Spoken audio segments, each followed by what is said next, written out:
everyone, happy Wednesday. Welcome back to part 7 of my How to Draw an Illustrated Map series, which gets down into the really tiny details. This week we're talking about the details of the landscape and providing inspiration for you to draw your own topographical details. The first section I'm going to talk about is trees, which you can see being drawn on the screen here. The first tree that I drew is actually the way I like to draw trees.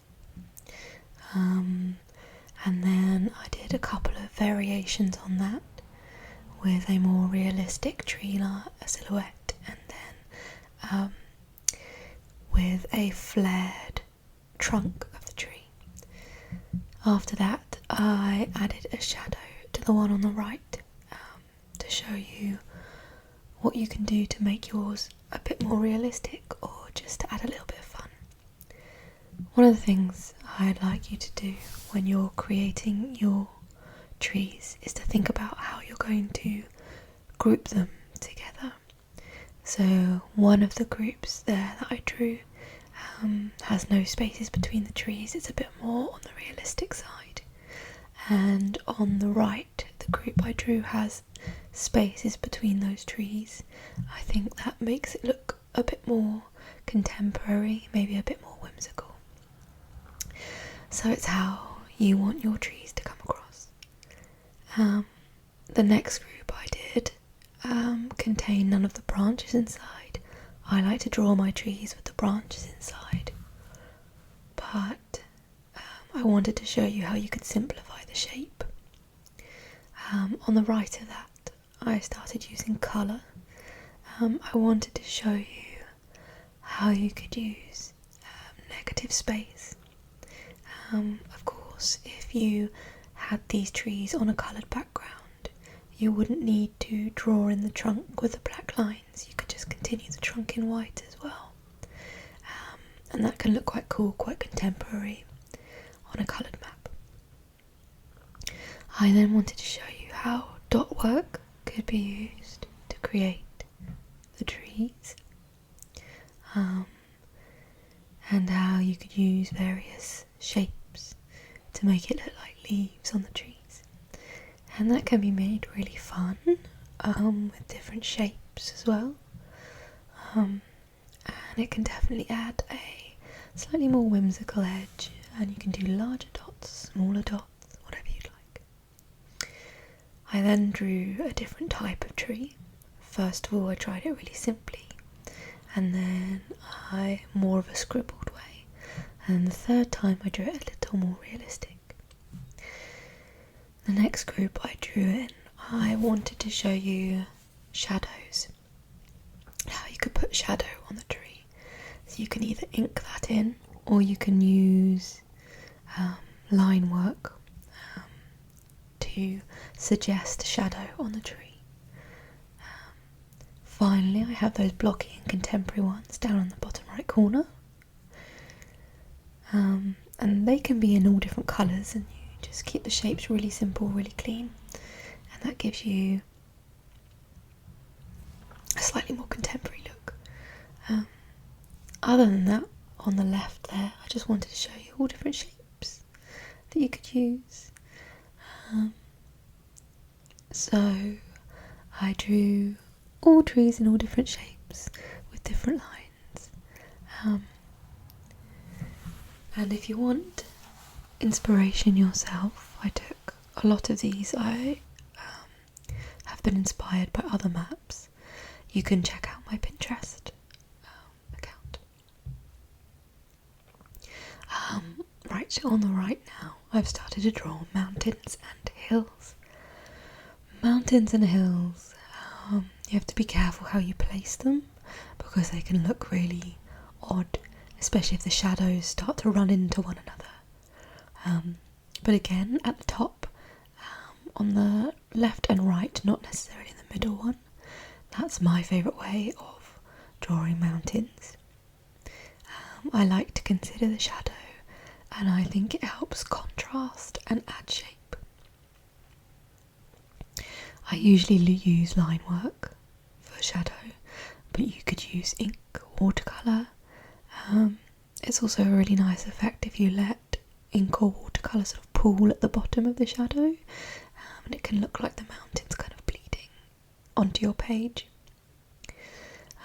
Below that I drew these very simple shapes, and they're really simple. They probably have more of a place on modern maps, very modern maps, very graphic maps, but again I wanted to show you all different styles. On the left there I drew some lines, and that created the shape of the mountain, so I didn't necessarily give it an outline. I just used the lines, and at the moment I'm inverting the colour so that you can see the mountains in white and the background in black, and that can be a really effective way of showing snow. And I just finished off all of the hills there, so I just wanted to show you some fun ways of drawing hills. And you can fill it with dots, with dashes, with lines, if you want a more abstract way of creating those patterns. Moving on, we're heading for I'm going to be doing the sea. One of the trickiest things I found to create was the lines of the sea.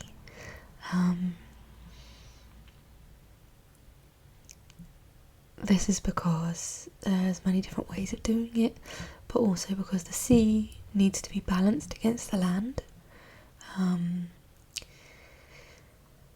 So the sea I just drew in there on the right of this little island is the way I do the sea, and it's a mixture of antique maps and Japanese maps, and I really like that, and that is now my style, and that's the way I draw waves on most of my work.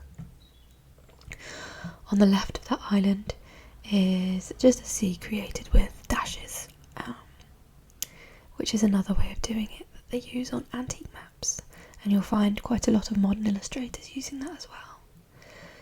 One thing I really want you to consider when you're doing your sea is how it joins up to the island or the shoreline. This can look really odd if it's very disjointed, so I like to draw those little sort of dark black squiggles. Other people like to do like on the left of the island, it's sort of a few lines following around, and again that's a lot of what they do on antique maps. So the second island I drew there on the right has some little dashes on the sea, and on the left has some swirls and arches, and the arches are what you'll find a lot on Japanese maps. On the middle island we've got a herringbone sea, and then just lines, squiggly lines. And on the one I'm drawing right now I did blue with white squiggles, and that gave me an idea to draw different wave shapes on the right of this box. And then for this one I used vertical lines and then decided to try it in colour. And really you can use any of these as a sort of starting off point, but I encourage you to look at different maps and find what you like the look of. Everything I've decided on has just been because I like it. And there are things that I've been doing here that I really enjoy, and I'm definitely a more realistic drawer and less abstract drawer.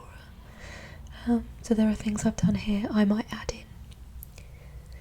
As you can see now, I'm doing buildings, and you can do the buildings in a very 2D style, very flat, and that makes them look a bit more naive.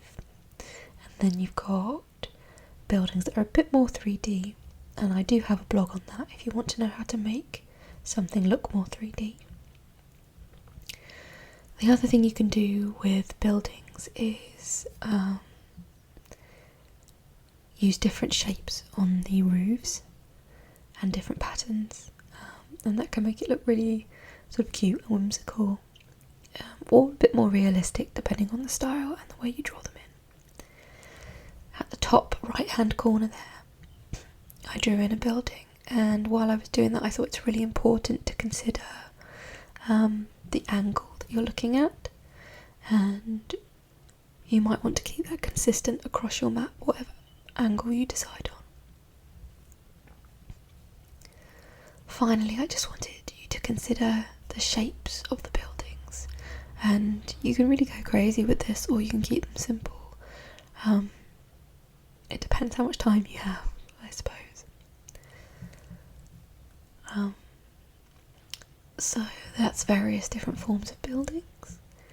And finally I wanted to do fields and show you how you can sort of denote fields and different textures for open areas. I've done the herringbone there. I often use herringbone lines to show a neatly mowed lawn.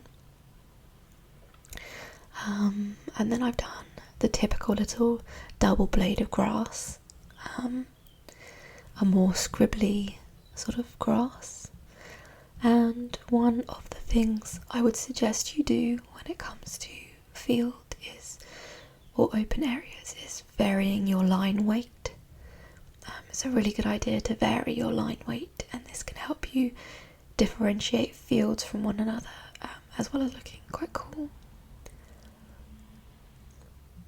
So I've done a more sketchy open area there, and then one of the things I really like about using dots, dashes and lines is that they can look like the furrows in a field, and I really like that it's sort of, you can tell it's a farm, and you can use all different combinations of that. Dot dot dash, dash dash dot, dot dash dot dash, and stagger them, and that can look really cool too.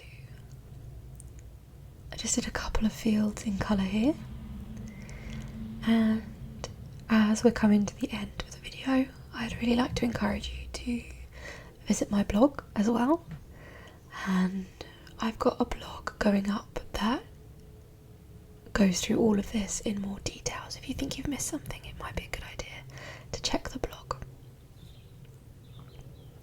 Thank you so much for watching my video this week. If you'd like help with anything else, do let me know in the comments and I'll see if I can point you in a direction that will help you out.